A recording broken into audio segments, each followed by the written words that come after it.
Livro Nas Fronteiras da Loucura, pelo espírito Manuel Filomeno de Miranda, de Valdo Pereira Franco. Capítulo 15. Recordando vidas passadas. O drama de Noemi possuía as tintas fortes das tragédias, que se tornaram clássicas nas técnicas das narrativas de Sófocles e de outros idênticos autores gregos. Podíamos imaginar a dor da jovem decepcionada e as dificuldades que teria de enfrentar doravante.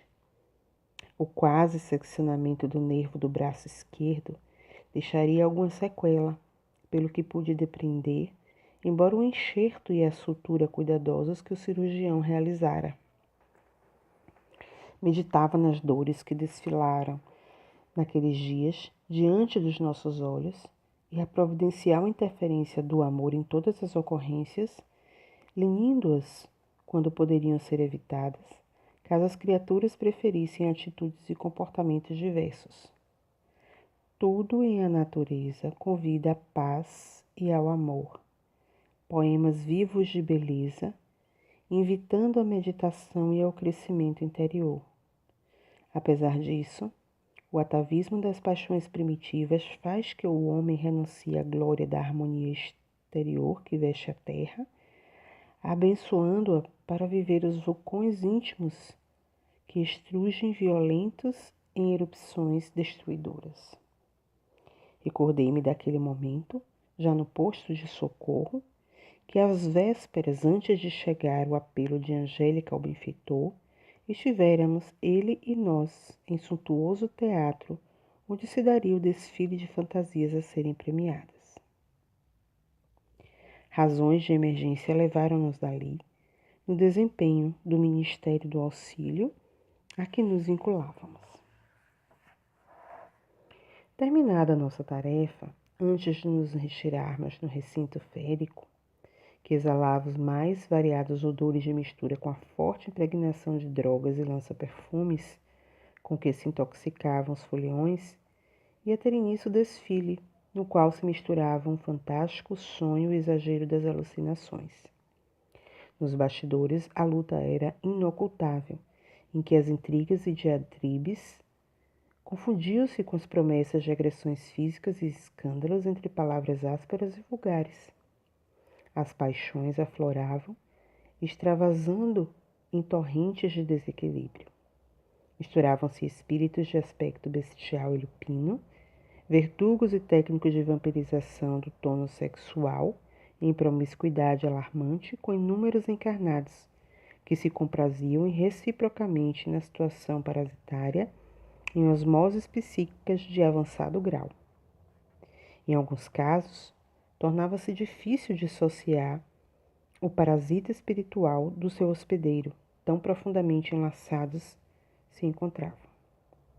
E não obstante o brilho das sedas e predarias falsas, dos paetês e bordados fulgurantes, do oscilar das plumas coloridas, o ambiente dava mostras de baixíssimo teor de vibrações viciosas que ali tresandava. Em nós, nenhuma censura ou crítica dissolvente. As nossas observações têm por meta o estudo do comportamento de homens e espíritos no mesmo clima psíquico para melhor compreender e recordar as terapias preventivas dos males que entorpecem ou anulam as aspirações superiores da criatura humana. Muitos dos foliões haviam se afadigado por longos meses na confecção das fantasias, praticamente vivendo a psicosfera da ilusão, perseguindo vitórias vãs que esperavam alcançar naqueles próximos momentos. Diversos deles estavam exaustos física e emocionalmente, havendo recorrido a fortes estimulantes para um instante definitivo que anelaram com sofreguidão. Consumiram tempo e dinheiro que poderiam ser aplicados no sentido de manutenção da vida e salvação de muitas vidas. Não obstante, logo mais se transformariam em sorrisos e orgulhos injustificáveis, passageiros, ou em ódios, mágoas de largo curso. Vinditas em programação, queda nos abismos do desencanto e da depressão. envergando indumentárias de reis e rainhas, nobres e conquistadores, clérigos e personagens de contos, artistas e dissipadores, fariam inveja àqueles a quem copiavam, caso as vestes e coroas, os báculos e cetros, os mantos e as posturas não fossem todos falsos. Quanto falsos e quiméricos eram as expressões e vitórias que ostentavam, bem assim, o próprio momento que já se esfumava na realidade das horas que sucediam. Observamos o garbo e os maneirismos, a ânsia de dar-se autenticidade a cada gesto, a toda atitude, fazendo que os desfilantes subitamente mergulhassem no mundo de sonhos, tão fantástico quanto tudo o que imaginaram, conceberam ao longo dos dias e confeccionaram febris.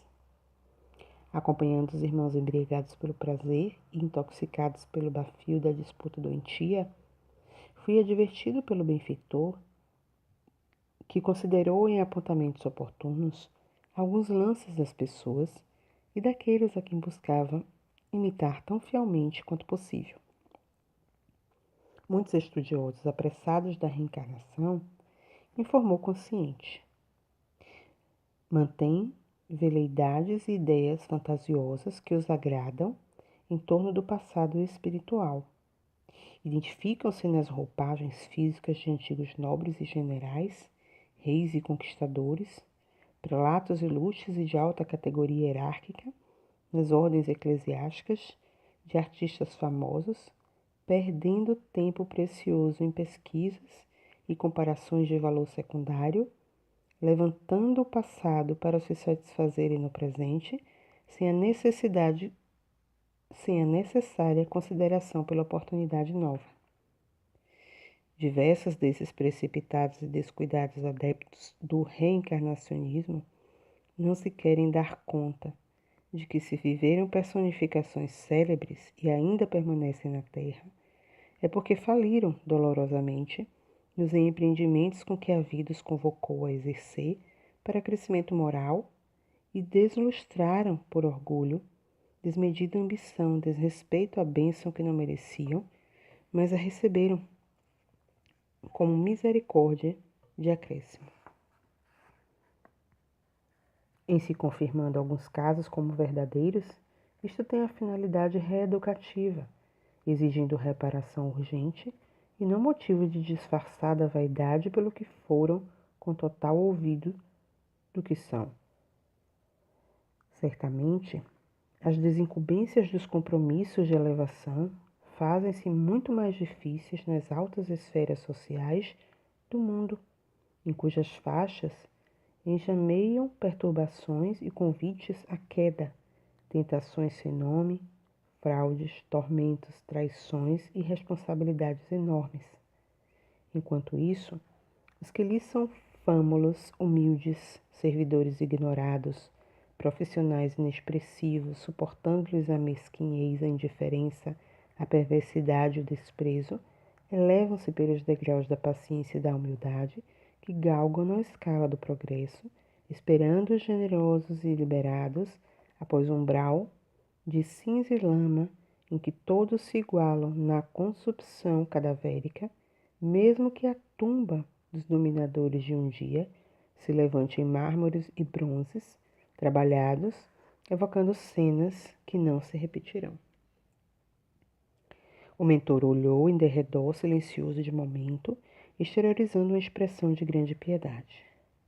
A música alucinante, a gritaria em frene ensurdeciam. Sereno como de hábito, explicou.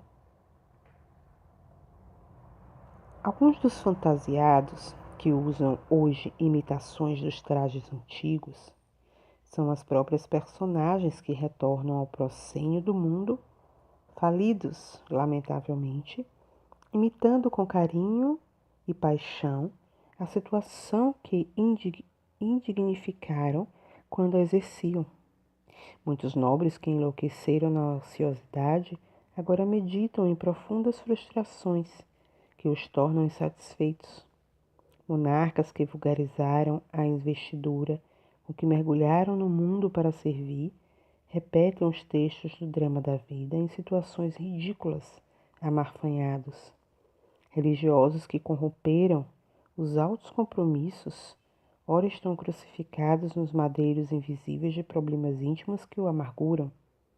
Vencedores que, se não venceram, neste momento revestem-se de não esquecidas indumentárias, servindo de bufos para as multidões que os aplaudem e criticam, que os invejam e os perseguem, com os seus preconceitos não menos nefastos.